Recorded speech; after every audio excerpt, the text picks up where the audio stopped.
Chapter 5. Warships on the Waves. "We found our story," said Jack. "Yay!" said Annie. "Indeed," said Brother Patrick. "But alas, Brother Michael has not yet completed his work. You will have to return for it." "Oh, shoot," said Annie. Jack was disappointed too. "I don't know if we'll be able to come back," he said. "I don't know if we can even leave without the story," said Annie. Brother Patrick looked puzzled. The two kids looked at each other, then back at Brother Patrick. It was too hard to explain about the treehouse and how the magic worked. Jack shrugged. "We'll just have to try," he said. Outside, the church bell began ringing. "It is time for our sunrise prayers," said Brother Patrick. "Will you join us?" "Thanks, but we better try to go home now," said Jack. Brother Patrick nodded and led them into the garden. When he opened the gate, they stopped. The horizon glowed pink and purple. The sun had started to rise. No one spoke as the great fiery ball rose slowly over the ocean. Finally, Brother Patrick broke the silence. "Shine, O light of the sun," he said softly, "on this day filled with wonder." "That's beautiful," said Annie. Jack smiled. He agreed. Brother Patrick turned to them.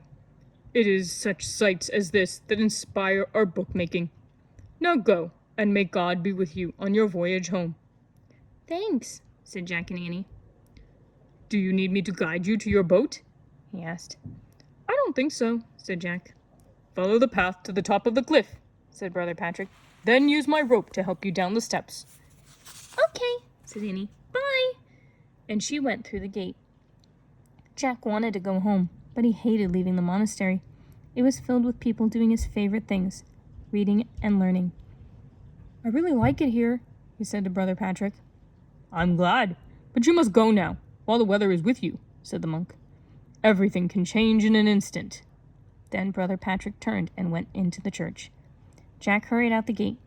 Before he went further, he stopped and pulled out his notebook. He quickly made 2 lists. To make a book: sheepskin, goose quill, paints. To make paint: earth, plants. "Come on!" Annie called from the top of the steps. "Coming!" Jack called. He put away his notebook and ran along the dirt path to the edge of the cliff. Overhead, flocks of gulls circled in purple sky. Their cries sounded like screams. "What's wrong with them?" Jack said. "Maybe they always do this at sunrise. Let me go first." Clutching the rope, she started down the steps. Jack grabbed the rope and started down. The birds' cries went on. They worried him. They sounded like warnings. Jack reached the rocky ledge and let go of the rope. "Let's go!" Annie called from the treehouse. Jack looked at the horizon one last time. His heart nearly stopped. A ship was outlined against the sky. Behind it, he saw 2 smaller ships. As the ships came into view, their bright sails were filled with wind, and their serpent prows blazed in the new sunlight. "Oh no," whispered Jack. "Vikings." Chapter 6. The Vikings are coming.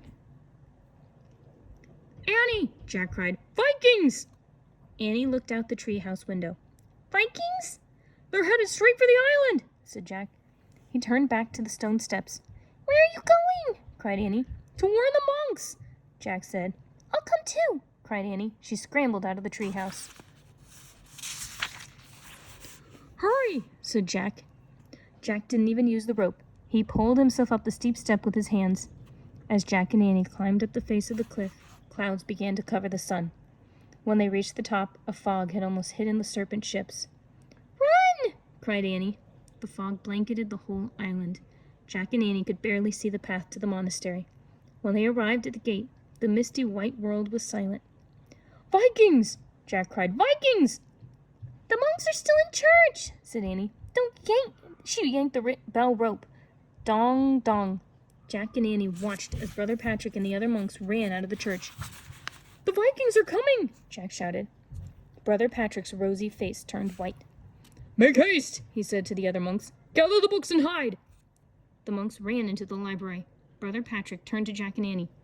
"We have a secret hiding place, a cave on the other side of the island," he said. "You can come with us, but I am not certain you will be safe." "Don't worry," said Jack. "We're going to try to go home." "Don't use the steps," Brother Patrick said. "The Vikings will climb them." "Then how do we get down?" said Jack. Go that way, said Brother Patrick, pointing. At the cliff's edge are 2 large rocks. A path between those rocks will take you down to the shore. Then you can walk around your boat. Thanks, Said Annie. Be careful, said Brother Patrick. He hurried inside the library. Wait! Wait, Came a thin voice as Jack and Annie turned to run. It was Brother Michael. He hobbled over to them, taking out his book of Irish tales. Take it, He said. Are you sure? Jack asked. He knew it was Brother Michael's life's work. Please, said Brother Michael. It is better than the world should have some of it than none of it at all, just in case. We'll take good care of it, said Jack. He gently placed the jeweled book in his leather bag. Good luck, said Annie. Annie and Jack waved goodbye to the old man. Then they raced to the rocks that Brother Patrick had told them about. Chapter 7. Fogbound. At the rocks, the seagulls still screeched. Jack could barely see the steep path leading down into the fog. Go slowly, Jack whispered to Annie. As they started down, Whoops, said Annie. She slipped and fell forward, bumping into Jack. My foot got caught in my dumb dress. Shh, said Jack. He held on to Annie. They listened as pebbles and rocks rolled down the cliff. Jack took a deep breath. We've got to watch out for Vikings, too, he whispered. They started down the steep path again.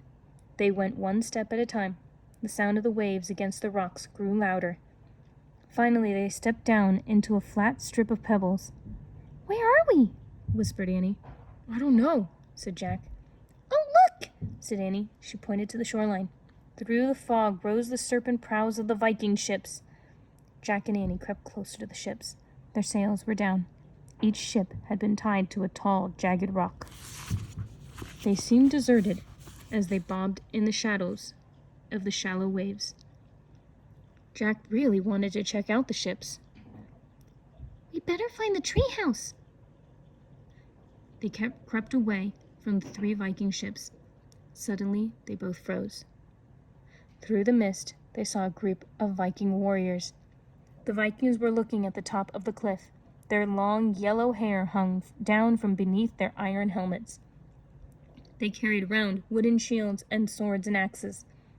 It looks like they're planning to climb the cliff, whispered Annie. We need to hide until they go, whispered Jack. Then we can look for the treehouse. Let's hide in the ship, said Annie. Good idea, said Jack. They crept back to where the ships were tied. Jack was happy to see the sides of the smallest ship were very low. They would easily be able to climb over them. You go first, said Annie. Jack waded through the shallow water. It was cold. He reached the ship and grabbed one side. He pushed himself up and into the ship's deck. The ship jerked forward. Jack looked at the shore. It was now 30 feet away. The ship's anchorage rope was pulled tight. The serpent's prow bobbed up and down with the waves. The fog and the movement of the ship made Jack feel as if he was in a dream. For a moment, he forgot to be scared of the Vikings. This is so cool, he called. Come on, Annie. Annie started to wade out to the ship. Suddenly, she disappeared. Annie, Jack called. Her head popped out of the water. She splashed with her arms. It's deep, she gasped. My dress is too heavy. Use the rope, called Jack. Like when we climbed the stairs. Annie grabbed the rope that stretched from ship to shore. It held her weight as she began inching along. Hold on tight, cried Jack. I am, gasped Annie. She kept going, hand over hand along the rope toward the ship. When Annie got close to the ship, Jack reached out to help her. As he pulled her in, the side of the ship dipped down, then the rope went slack, and the Viking ship slid out to the sea.